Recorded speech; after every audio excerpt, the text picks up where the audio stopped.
فاسألوا أهل الذكر إن كنتم لا تعلمون.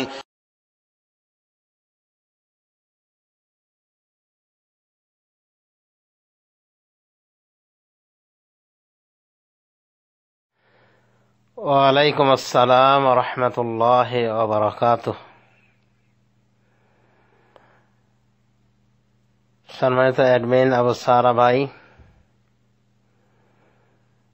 আপনি আপনার এক বন্ধুর কথা বললেন যে উনি জানতে চেয়েছেন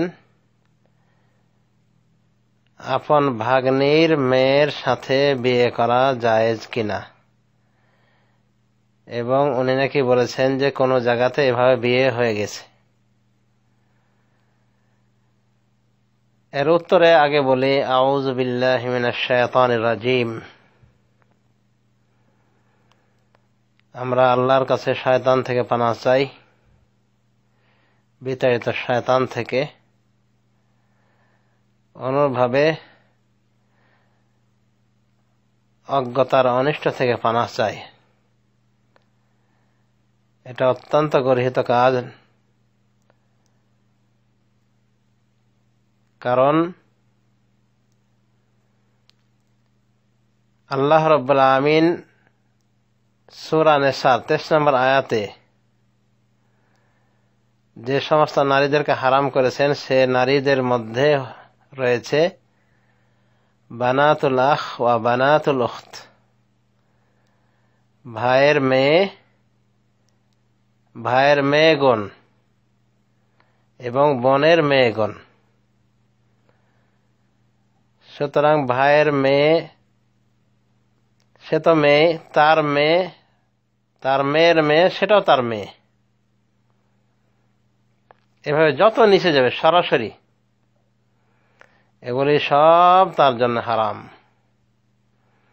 কারণ ওগুলো এক প্রকার তার মেয়েই, বোনেরই মেয়ে।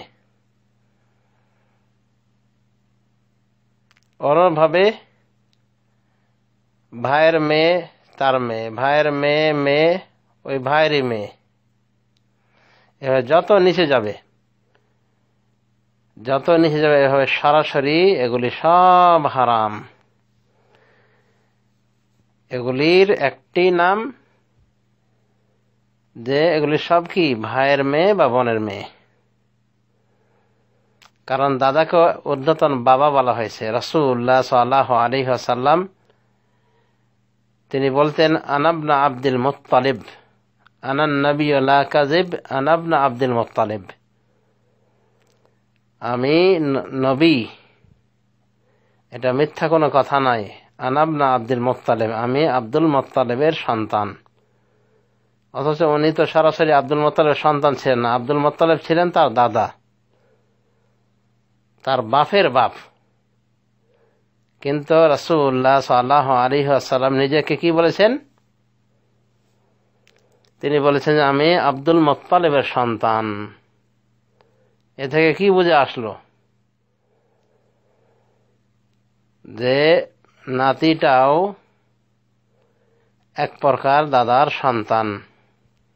বুখারী শরীফ হাদিস, এই হাদিসটা বুখারীতে রয়েছে, আনা ইবনে আব্দুল মুত্তালিব, আমি আব্দুল মুত্তালিবের সন্তান। অনুভাবে রাসূলুল্লাহ সাল্লাল্লাহু আলাইহি ওয়াসাল্লাম হাসান বা হোসেন তার পিঠে উঠে গেলে নামাজের অবস্থায় তিনি সাজদাকে লম্বা করেছিলেন।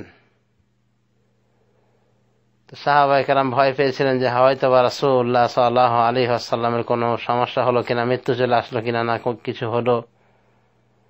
তো এক সাহাবী মাথা উঠিয়ে দেখেন যে এই পরিস্থিতি, যে হাসান বা হোসাইন তার ঘাড়ে চড়ে রয়েছে। তো সালাত কমপ্লিট করার পরে রাসূলুল্লাহ সাল্লাল্লাহু আলাইহি ওয়াসাল্লামের সাহাবায়ে কেরাম বলেছিলেন, ইয়া রাসূলুল্লাহ, আমরা তো ভেবেছিলাম আপনার কিছু হয়ে গেল কিনা বা আপনার কোনো মত আসলো কিনা, মৃত্যু, ভয় পেয়ে গেছিলাম। তো রাসূলুল্লাহ সাল্লাল্লাহু আলাইহি ওয়াসাল্লাম বলেছিলেন এগুলির কোনোটিই হয়নি। ওয়ালাকিন্না ইবনি হাদা ইরতাহালানি ফাকারিহতু আন আ'জালা আলাইহি, বরং আমার এই সন্তান আমাকে সওয়ারি বানিয়েছিল, বাহন বানিয়েছিল। তাই আমি তার উপরে তাড়াহুড়া করা পছন্দ করিনি। যে বাহন বানিয়েছে তো থাক, কিছুক্ষণ আরাম করুক, মানে সেজদাকালীন ঘাড়ে উঠে গেছে, পিঠে উঠে গেছে, সোয়ারি বানিয়ে দিয়েছে। তো এই হাদিসে রয়েছে যে রাসূলুল্লাহ সাল্লাল্লাহু আলাইহি ওয়াসাল্লাম এভাবে বলেছেন যে আমার এ সন্তান আমাকে বাহন বানিয়েছিল। তাহলে নাতিকে কি বলেছেন? সন্তান বলেছেন।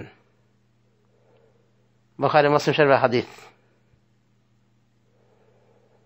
আর একখান হাদিসে পাওয়া যায় হাসান রাদিয়াল্লাহু তাআলা আনহুকে লক্ষ্য করে বলেছিলেন রাসূলুল্লাহ সাল্লাল্লাহু আলাইহি ওয়াসাল্লাম, ইন্না হাযা ইবনি সাইয়্যিদুন, ইন্না ইবনি হাযা সাইয়্যিদুন, নিশ্চয় আমার এই সন্তান ছেলে সরদার নেতা।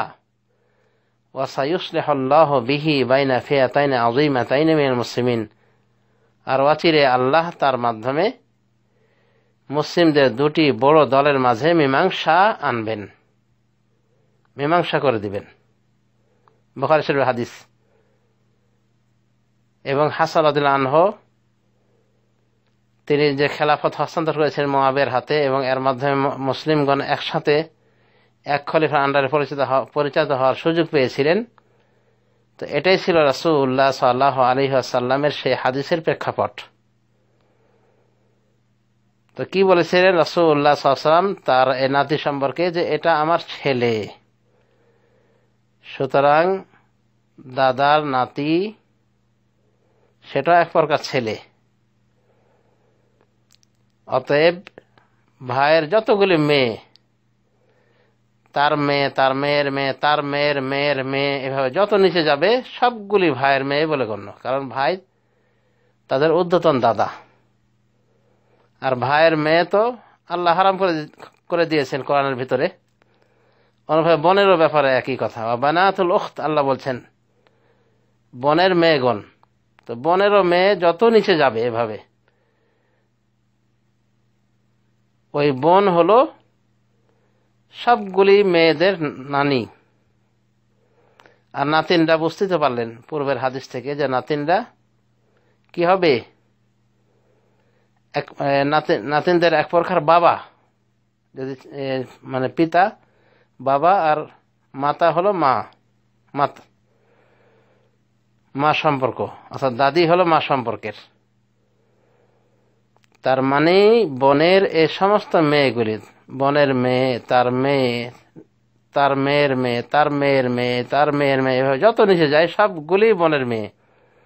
আর আল্লাহ একটাই কথা বলে দিয়েছেন, ওয়া বানাতুল উখত, হারাম করে দেওয়া হয়েছে তোমাদের উপরে বোনের মেয়েকে। সুতরাং ভাগ্নি যেমন বোনের মেয়ে, ভাগ্নির মেয়েও ওই বোনেরই এক প্রকার মেয়ে, কারণ তারা নানি দাদির সম্পর্ক, নানি নাতিন সম্পর্ক। আর নানা নানিকে, দাদা দাদিকে এক প্রকার বাপ মা স্বীকার করা হয়েছে শরীয়তের দৃষ্টিতে, এক প্রকার তারা বাপ মা। সুতরাং অকাট্যভাবে প্রমাণিত হলো যে আপন ভাগ্নির মেয়েকে বিবাহ করা হারাম। এ বিষয়ে কোনো ইখতিলাফই নাই, কোনো আলেমের ইখতিলাফ নাই যে বিয়ে করা জায়েজ ভাগ্নিকে বা ভাগ্নির মেয়েকে, আপন ভাগ্নির। তো এগুলো চরম জাহালাত, চরম মূর্খতা, জুতা পিটানি করা দরকার এই জাতীয় লোকদেরকে যারা এইভাবে বিয়ে পড়ায়। ওই মোল্লাকে মানে শায়েস্তা করা উচিত, এবং এদেরকে অতি শীঘ্র এদের বিবাহ বিচ্ছেদ করে দেওয়া উচিত। এক হয় দুদিকে দুজনকে পাঠিয়ে দেওয়া উচিত। এই বিয়েটাই হয়নি এবং অত্যন্ত জঘন্য অপরাধ চর্চা করেছে। এভাবে নেকাহুল মাহারিম হয়ে গিয়েছে, অর্থাৎ মাহরাম যাদের সাথে আজীবন বিবাহ হারাম তাদেরকে বিয়ে করা হয়েছে। নাউযুবিল্লাহি মিন যালিক, আল্লাহ হিদায়াত করুন। এজন্য অজ্ঞতা কত বড় জাহালাত, কত বড় অভিশাপ, কত বড় পাপ, এখান থেকে আমরা বুঝতে পারি আল্লাহ রাব্বুল আলামিন আমাদের সবাইকে মূর্খতা থেকে, মূর্খতা অমানুষা থেকে, মূর্খতার অন্ধকার থেকে আমাদেরকে রক্ষা করুন। এজন্য তো এলমে শরীয়ত জানার প্রয়োজন রয়েছে, শরীয়তের জ্ঞান আহরণের প্রয়োজন রয়েছে। আল্লাহ রাব্বুল আলামিন আমাদের সবাইকে কোরআন সুন্নাহ মোতাবেক পরিচিত হওয়া তৌফিক দান করুন, এবং যত প্রকার গর্হিত কাজ এ সমস্ত কাজ থেকে তথা শিরিক, বিদআত, জাহিলিয়াত, কুসংস্কার, অজ্ঞতা, মূর্খতা, বর্বরতা থেকে আমাদেরকে দূরে সরিয়ে রাখুন। আমিন। সাল্লাল্লাহু আলা নবিয়িনা মুহাম্মদ ওয়া আলা আলিহি ওয়া সাহবিহি আজমাইন। আসসালামু আলাইকুম ওয়া রাহমাতুল্লাহি ওয়া বারাকাতুহু।